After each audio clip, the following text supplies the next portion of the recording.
बस्तीमा आइसक्यो हेर झर्छ आँसु सानोलाई सम्झेर पुग्ने मन थियो हिजो अस्तिमा आजसम्म यतै छु क्यारी जाम भेट्नमा क्षितिज पारी उनको बस्तीमा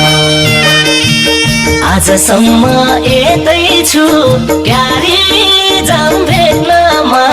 क्षितिज पारी उनको बस्तीमा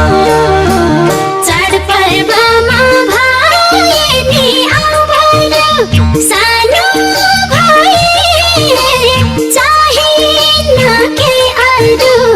आउँछु भन्थ्यौ हिजो अस्तिमा